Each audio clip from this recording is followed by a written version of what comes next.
All right, Project Genotype fans. I thought today it would be fun to try to get pregnant. Well, this is awkward.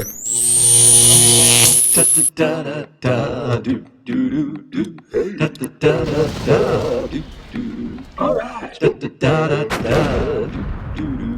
Hey now. Mr. Kovacs class.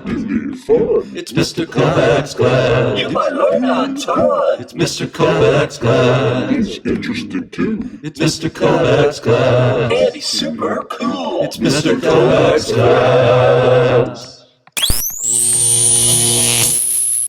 Is anybody else here getting a little uncomfortable with all this talk? Yes, I mean, like, we see how one gets pregnant, not actually get pregnant. Whew, glad I'm not a seahorse. All right, so let's see. By now you figured out, right? Pregnant, that's a new version of a person. We're gonna assume this is mom.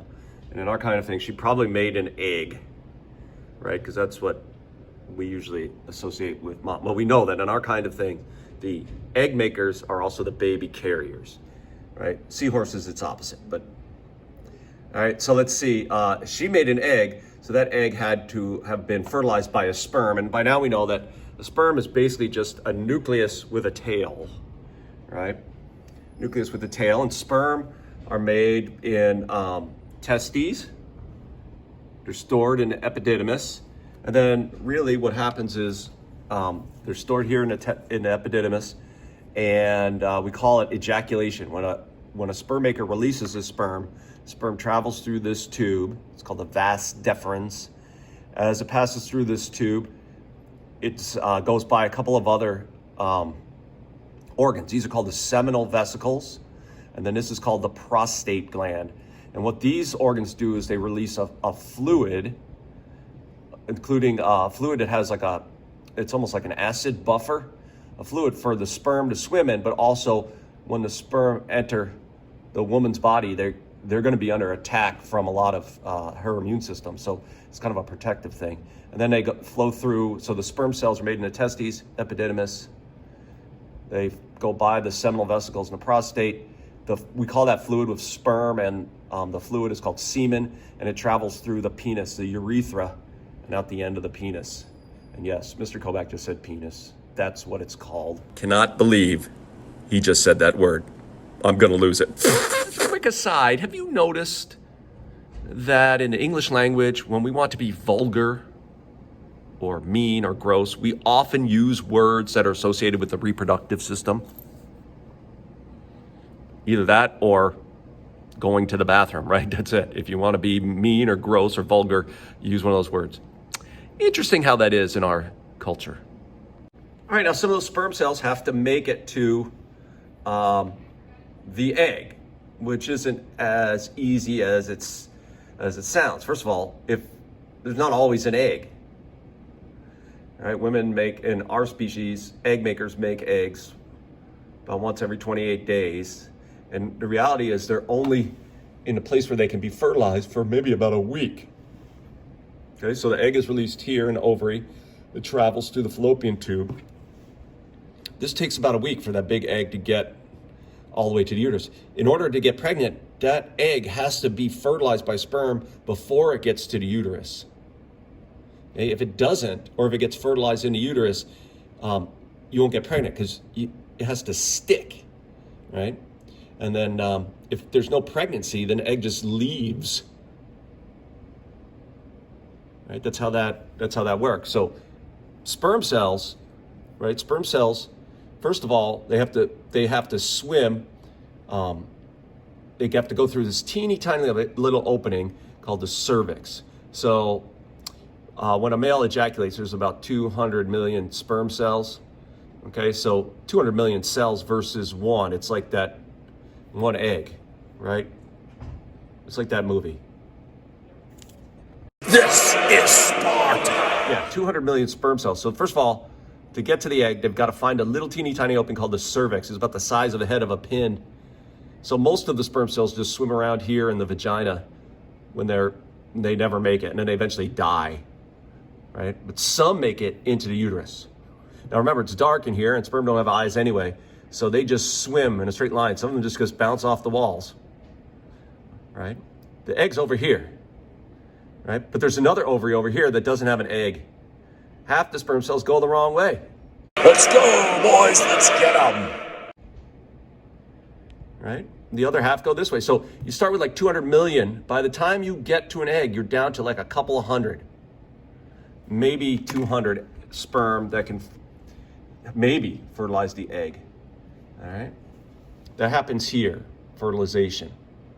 So eggs released, fertilization.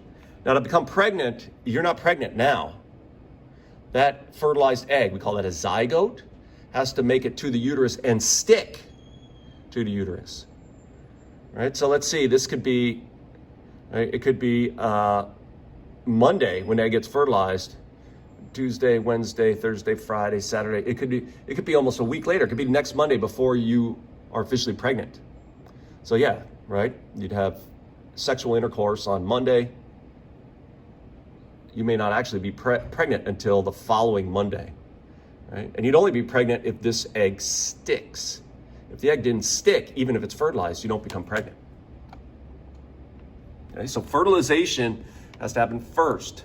That's called, fertilization is the two gametes get together. It can be up to a week later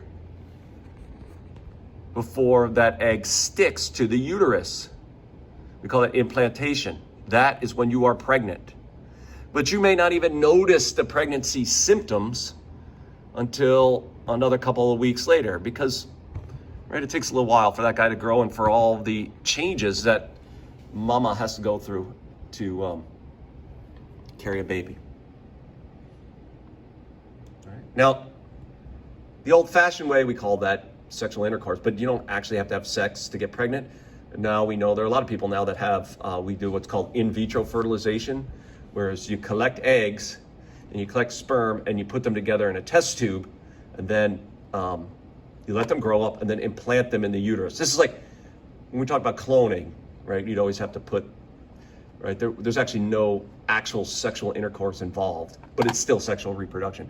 That's called in vitro fertilization. Usually mom's got to take some medication that stimulates making of eggs, and they have to harvest the eggs right out of her ovaries. Okay? Then in a lab under a microscope, they take some of, they've got to take some of dad's sperm and they've got to harvest them as well. And then under a microscope, they've got to connect egg with sperm, and you get fertilization in the lab. Then you grow that for a few days. And then once it's grown, you usually have a number of embryos. So once it's grown, you can then implant it into the uterus. And there's a bunch of, if you do in vitro fertilization, there's usually more than one embryo. So you usually will try to implant a couple at a time and save the rest and then keep trying, because just because you implant doesn't guarantee that it'll stick. Okay? And then about 2 weeks later, you do just a regular pregnancy test and you'll start feeling symptoms, and that'll, if you know if you are pregnant. Now, one symptom of pregnancy is if you're an egg maker, because the egg is stuck, you stop menstruating, you stop having your periods. So that's a pregnancy symptom for sure. And that's how often women determine that they might be pregnant. All right, so yeah, once you're pregnant, what is it? It's like, let's see, if you're a bunny, it'd be 25 days. No, if you're a caracal, it'd be, no, if you're a gorilla, elephant, it would be like 2 years. No, for us, our kinds of things, it's about 9 months, 40 plus weeks from fertilization to birthday. Okay, and if you think you're pregnant and then you're officially found to be pregnant, they can figure out the date that you're due. They call it the due date, but really that's just an estimate. And most women are usually in a window between a week before, a week after. So if you give birth within a week before, a week after of your due date, it's an estimate. They say once, they try to figure out when fertilization was and they just count the days on a calendar. But if your due date, if your due date's on September 3rd, I mean, it would not be abnormal to have the baby in the last week of August or even as late as like September 13th or something like that. So, yeah. All right. And then, of course, the baby's just got to grow. So that's what we'll do Monday. We'll grow the baby. Okay, so right now we call the baby is like, it cracks me up because doctors will always call it like how big is baby? Like a fruit or something, right? Like, oh, your baby right now is the size of a blueberry, you know? And then eventually it gets up to like tomato size, and then it's a pumpkin, and then, I don't know. All right. Okay, we'll talk more about that on Monday. Is anybody else here getting a little uncomfortable with all this talk?